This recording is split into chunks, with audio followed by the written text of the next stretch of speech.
안녕하세요, 업체나입니다. 원래 청약이 당첨되면 중도금 대출을 받을 수 있는 상한선과 한도가 정해져 있었는데 다음 주부터 이 두 개 한도가 전부 다 없어진다고 합니다. 그래서 이 내용에 대해서 한번 알아보도록 할게요. 그래서 오늘은 중도금 대출의 처음부터 끝까지 알아볼 텐데 먼저 제목을 보시면 다음 주부터 분양가 관계없이 중도금 대출 인당 5억 한도 또 폐지된다라고 합니다. 그러면 이 중도금 대출 규제는 언제부터 시작됐냐면 2016년부터 시작이 됐습니다. 2016년 8월부터 분양가 9억보다 높은 주택에 대해서는 중도금 대출을 안 해줬죠. 즉 고분양가로 분양하는 주택들은 중도금 대출을 막았던 겁니다. 근데 이 9억이었던 상한선을 지난해 11월에는 12억까지 늘렸고 이거를 지금은 전부 다 없애버린 거죠. 더군다나 분양가가 9억 밑이라고 할지라도 5억까지밖에 대출이 안 됐었습니다. 근데 이 제한도 여기 보시면 이제 폐지된다라고 합니다. 그래서 분양가 14억 원인 아파트를 분양받았을 때는 최대 60% 8억 4천만 원까지 대출을 받을 수 있다라고 하는 거죠. 그러면 처음에 중도금 대출이란 어떤 건지부터 알아보도록 하겠습니다. 여러분들이 청약홈에 들어가서 모집 공고문을 보시면 지금 이런 식으로 되어 있는 거를 보실 수가 있어요. 그래서 분양가를 확인하기 위해 여기 표를 보게 되는데 여기 보시게 되면 계약금 10%가 적혀 있고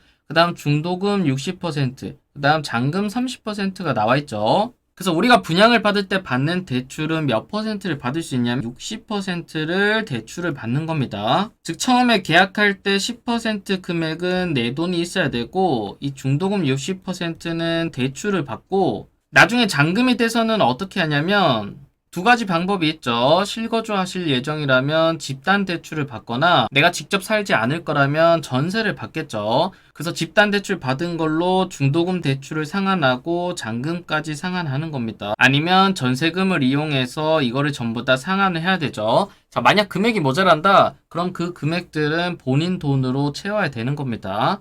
그래서 이게 청약을 당첨받고 나서 잔금 치를 때까지 프로세스인데 원래 기본 조건으로는 어떤 게 있었냐면 원래 분양가가 9억이 넘으면 안 됐었습니다. 근데 이게 12억으로 변했고 이제 다음 주부터는 아예 분양가 상한선도 폐지가 되는 거죠. 이제부터 여러분들은 분양가 상관없이 중도금 대출을 받을 수 있는 겁니다. 분양가가 30억이든 40억이든 100억이든 중도금 대출을 받을 수가 있는 거죠. 다만 규제 지역별 중도금 대출 한도는 차이가 있습니다. 지금 현재는 대부분 비조정 지역이기 때문에 60%를 받을 수 있지만 보통 조정 지역은 50%, 투기 과열 지구는 40%까지 받을 수 있는 거죠. 지금 현재 우리나라에서 투기 과열 지구는 4군데밖에 없습니다. 그래서 여기만 40% 정도 받고 전부 다 60%를 받을 수 있습니다. 그러면 여기서 이런 걸 질문하시는 분들도 계십니다. 자, 나는 신용도가 안 좋고 별로 소득도 없고 가정주부인데 중도금 대출을 받을 수 있나요? 라고 물어보는데 중도금 대출 같은 경우는 웬만하면 전부 다 받을 수 있습니다. 그래서 기본적으로 신용도가 너무 안 좋거나 큰 문제만 없다면 중도금 대출은 다 나온다고 보시면 될 것 같아요. 왜냐면 급여 소득자나 사업 소득자는 뭐 당연히 되는 거고 만약 전업주부나 아니면 소득이 없으신 분들도 내가 사용했던 카드 사용 내역서나 이런 것들이 있으면 전부 다 가능하기 때문에 이 부분은 염려 안 하셔도 됩니다. 그러면 중도금 대출의 종류는 몇 가지가 있냐면 보통 세 가지를 얘기합니다. 시행사 자체 보증이 있고 허그, 그 다음 HF가 있습니다. 그래서 작년, 재작년까지만 해도 이 시행사 자체 보증을 상당히 선호를 했었습니다. 왜 그러냐면 아까 말씀드렸다시피 여기에 원래 기존에는 규제가 어떤 게 있었죠? 자, 9억 이하라는 규제가 있었습니다. 그리고 뒤에 말씀드리겠지만 인당 한도도 정해져 있기 때문에 시행사 보증으로 가게 되면 10건이든 100건이든 상관없이 할 수 있었던 거죠. 자, 근데 이게 지금 어떻게 변했냐면 9억 이하라는 게 사라지고 이제 분양가 상관없이 전부 다 대출이 가능해지는 겁니다. 자, 그 다음 한도를 알아볼 텐데 아까 처음에 기사에서 보셨듯이 한도는 없어졌습니다. 근데 여기서 여러분들이 알고 계셔야 되는 거는 세대당 받을 수 있는 한도는 아직까지 풀리지 않은 걸로 보입니다. 왜냐하면 이 부분에 대해서는 아직까지 한 번도 언급이 없었기 때문이죠. 그게 무슨 말이냐면 자, 원래 기존 같은 경우는 인당 한도가 이 수도권이랑 지방이랑 나눠서 정해져 있었습니다. 허그 같은 경우는 5억 이하까지 받을 수 있었고 지방은 3억, HF 같은 경우는 둘 다 3억이었죠. 근데 이게 현재로서는 한도가 없어졌기 때문에 전혀 문제가 없어졌습니다. 다만 이 세대당 받을 수 있는 건수는 아직까지 남아있는 걸로 보여요. 그래서 현재 규제받고 있는 거는 세대당 2건만 가능하고 조정지역 같은 경우는 세대당 1건만 가능합니다. 자, 인당 한도는 없어졌기 때문에 신경 쓸 게 없고 시행사 자체 보증 같은 경우는 여기 건수에 안 들어가기 때문에 100개든 10개든 상관없는 거죠. 자, 여기 밑에도 적어놨듯이 자, 시행사 10건이랑 허그 하나 상관없습니다. 시행사 100건이랑 HF 2건도 상관이 없는 거죠. 그러면 여기서 또 한 가지 조건이 들어가는 게 뭐냐면 중도금 대출은 세대당 2건이다 라고 했는데 조정지역은 1건이다 라고 했습니다. 그럼 여기서 순서를 좀 잘 봐야 되는데 처음에 조정지역에서 먼저 중도금 대출 받고 나서 비조정지역을 받는 거는 가능합니다.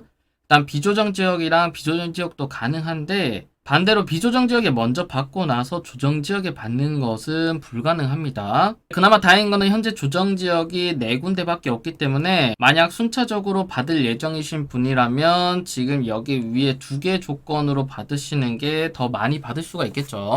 그리고 원래 한도 같은 경우는 세대당 한도가 아닌 인당 한도였는데 지금 인당 한도 규제가 폐지가 됐기 때문에 지금 여기 내용은 전혀 상관이 없어졌습니다. 자, 그러면 중도금 대출 한도가 풀리면서 중도금 대출을 많이 받는 건 좋겠는데 나중에 DSR은 어떻게 되냐라고 물어보시면 자, 이 DSR 계산 시에 예외적으로 제외되는 대출이 있습니다. 그중 가장 첫 번째로 어떤 게 나오냐면 분양주택에 대한 중도금 대출이 나오는 거죠. 그래서 중도금 대출 같은 경우는 DSR 산정에 전혀 문제가 없기 때문에 여러분들이 참고하시면 될 것 같습니다. 그래서 결론을 말씀드리면 우선 세대당 총 2건인 규제 같은 경우는 아직 풀리지 않은 걸로 보입니다. 왜냐하면 여기에 대해서는 아직 한 번도 언급이 없었고 그 다음 조정지역은 1건만 가능하기 때문에 순서를 잘 지켜야 된다라고 말씀드렸죠. 그 다음 이번에 규제 해제로 분양가 제한도 없어지고 인당 한도 제한도 없어졌기 때문에 이제 여러분들이 청약 받을 때 중도금 대출 때문에 걱정될 거는 없을 것 같습니다. 다만 걱정되는 거는 대출금이 높다 보니까 이 대출이자 즉 대부분 후불제로 진행하고 있는데 이 후불제 이자가 상당히 높아지겠죠.